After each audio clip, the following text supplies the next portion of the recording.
How can you create your own spells so that they work better, meaning that they actually work? You're not reliant on spell books, and you can start to understand the why in Whimsy that is your magical practice. There are major ingredients that you need in order to make a spell that is customized to your situation and actually works. It usually works within 2 to 4 weeks. This is the system that I've created for myself based on knowledge I've attained from entity channeling, as well as from the works of other practitioners, chaos magicians, and ceremonial magic practitioners. Hi, I'm the Witch of Whimsy, and this channel is all about the whimsical world of magic. So back to the system that has gotten me jobs, friends, money, housing, attraction, and helped me find more emotional stability. The most important part of the system is something that no one talks about, so I'm going to save that for the end because it's also going to take up the most time. And then I'm going to show you how to put it all together in a follow along with me spell creation example.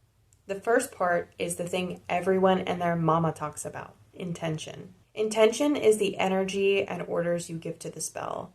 It is the marching orders. It is the spell's purpose. But here's the thing, everybody talks about how intention is all you need, and if you have the intention correct, then you don't need to worry about anything. Intention is directed consciousness for a certain purpose. If you have trouble directing your consciousness in your normal waking life, then you're gonna have an issue with this. Intention is one of the most important aspects because the intention is a destination to the journey. The intention is the direction in which your spell will go.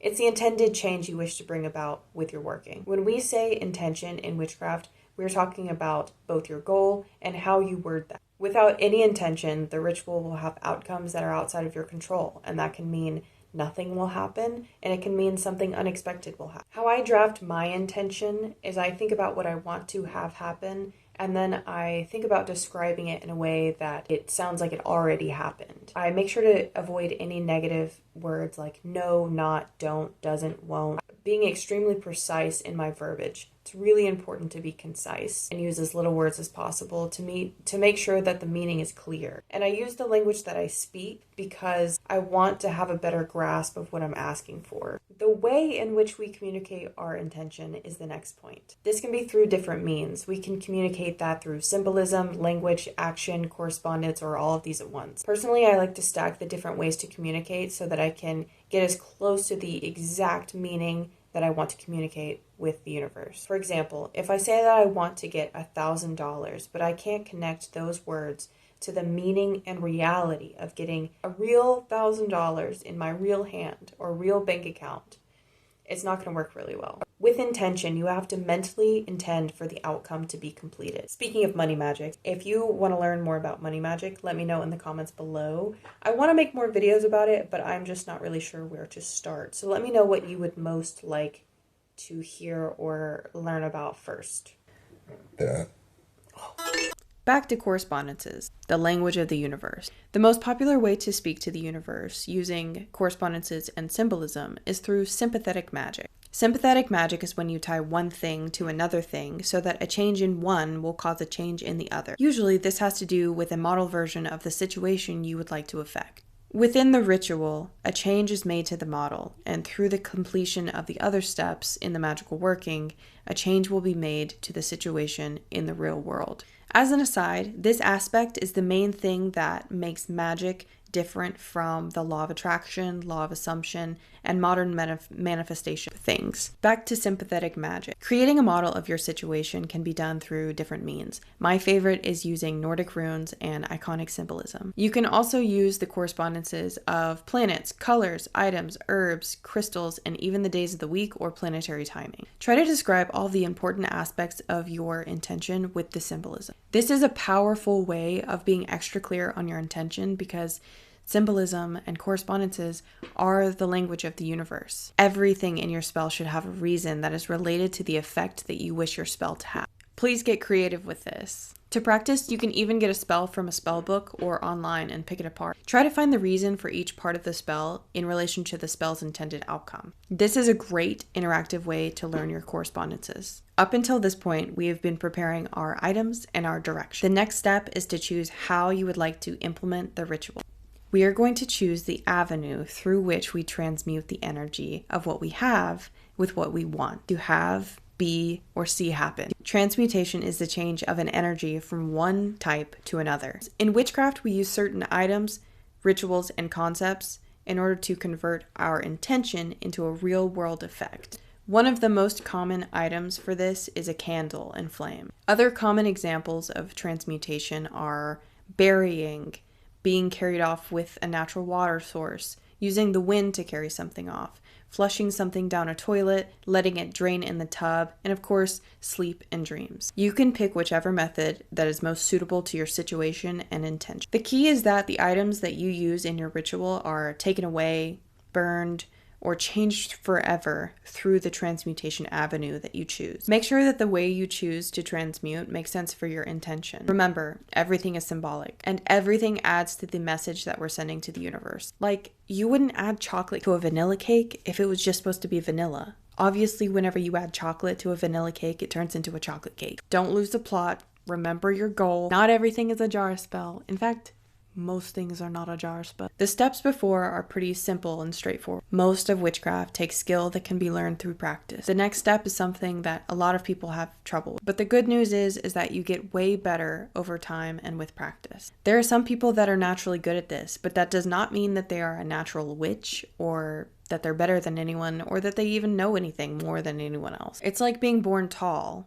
You can reach something on a higher shelf, but that's about it. If you're born short, you can learn how to climb a ladder. Energy manipulation can also be called energy channeling, and it is when you intentionally and purposefully focus your energy into something for a certain reason. You never want to use your own energy for a spell. You want to pull from what a lot of people call the source. I call it the Big Bang or the source. Energy manipulation becomes easier the more you practice because it's like exercise. You're exercising your energetic muscles. When you have your intention, you've tied it to your energy model through correspondence and symbolism, and you've chosen your avenue of transmutation. Now it's time to breathe life into this energy model before you begin the steps of transmutation. Prepare your intention written down on a brown piece of paper or a bay leaf. If you're using a candle, carve those symbols into the candle that describe your intention. Add your herbs and other correspondences. Become single-minded in your goal and feel the energy channel from the source of all life through you and into the items of the ritual. This is sort of like plugging the vacuum in before you use it or charging your phone. You are almost done adding in all of the necessary ingredients so that your spell actually works. Creating your ritual in a way that has an endpoint is very important. With using candle magic, that might look like whispering your intention into the flame, burning your intention paper, and then letting the candle burn all the way down. Note, fire safety is still a real thing with witchcraft. Do not blame me for you burning down your house or apartment. At this point, the end in the process means to snap out of the magical frame of mind and return to the normal waking consciousness that you usually inhabit. This can be done by clapping your hands, saying some words, or whatever you want. Whatever you do, this is my advice, use the same trigger so that your brain learns the trigger for returning to your normal state of consciousness. Classical conditioning. Now that you've done your working, forgetting is just as important. It's important to not dwell on the ritual or check for signs of it working. This is really important for people who are just starting out. Yes, I'm looking at you, baby witches. It's like baking a cake and continuously opening up the oven to check if it's done. The more you open up the oven, the lower the temperature is going to be and the longer it's going to take to bake the cake. After you're done with your ritual, you should snap out of the magical frame of mind and go do something mundane. It's really important as a magical practitioner that you have mundane hobbies. Go do one of those. 2 weeks to a month is around the time that I usually see results. If nothing has happened in that time period, no movement has happened towards your desired outcome, I would look back and see what you did. Look back and see what specific things you could change to make your intention more specific or your correspondence more clear. If you'd like to redo the spell, I would advise to tweak only one thing per retry so that you can really know what worked and what didn't. Now we've covered all the things that you need in order to write down a ritual that actually works. Performing the ritual is a different matter. I'm going to share the thing that makes performing the ritual actually successful. I call it trance. Other people call it Gnosis. Other people call it an altered state of consciousness. Some people naturally get into this state whenever they're focusing on their energy manipulation. Others don't. It is the thing that I have found that separates rituals that work from rituals that don't. All of the spell books and informational guides will tell you the steps to a ritual and assume that you're going to get into this state of mind. Where energy manipulation is like plugging a vacuum in before you use it, trance is like turning it off. Through this altered state of consciousness between the waking and sleeping realm, you can touch the beyond. This state of mind is a liminal space. It is the space of dreams, thoughts, and spooky things. It's a place beyond time, beyond logic. This is where magic happens. So how do you get into an altered state of consciousness or a trance? There are a plethora of ways to get into this altered state of consciousness. I don't recommend using substances for this because after the ritual, you need to return at will to your normal waking consciousness. And although we would all love to believe that we can at will make ourselves way more sober, no amount of willpower is going to make you less drunk or high. Some easy ways to get into trance are chanting, singing, breathwork, mental experiments like pretending you're an alien that just landed on the planet, meditation, hypnosis, hypnotic classic conditioning to certain stimuli like I mentioned before, being so relaxed that you can almost fall asleep but you stay awake. Some other ways to get into trance state are heightened emotional experiences or repetitive body movements like dance. Trance state is such a large subject, I could make a whole video on it. You want to get into trance state after you've decided your intention, gotten all of your supplies, chosen the path of transmutation, but right before you start to do the energy manipulation to start the ritual. So let's recap. And then I'll create an example spell so that we can solidify the learning. Oh, and if you'd like the free PDF to follow along with the spell, it's in the description below. To recap in order, word your intention carefully. Gather your correspondences and symbols. Create a model version of your situation with those symbols and correspondences. Choose an avenue of transmutation. Get into trance. Perform energy manipulation. Perform the ritual you've created. Release yourself from trance and snap out of it. Forget about it and do something else. Wait like 2 to 4 weeks to judge if it worked or not, depending on the spell type, and taking notes on the outcome. To create our own spell, let's do a really popular one, a super controversial one, a love spell. I don't know why I did this to myself. Love spells are really difficult. The reason they're so difficult is because love is not one thing. It's like 14 different things. And everyone experiences those 14 different things in different variations and amounts. What you think love is not necessarily what another person would experience or think it is. When you do love spells, try not to use the word love. Use another word that's more specific to what you want. Okay, in this situation, my coworker, Caroline, is kind of a brat and isn't super nice to me. And I also have a huge crush on her. I want her to respect me in a way that is kind of like adoration, but I don't want her to change all that much. I feel as if the power dynamic is heavily in her favor. I like her as she is, I just want her to see me more as an equal.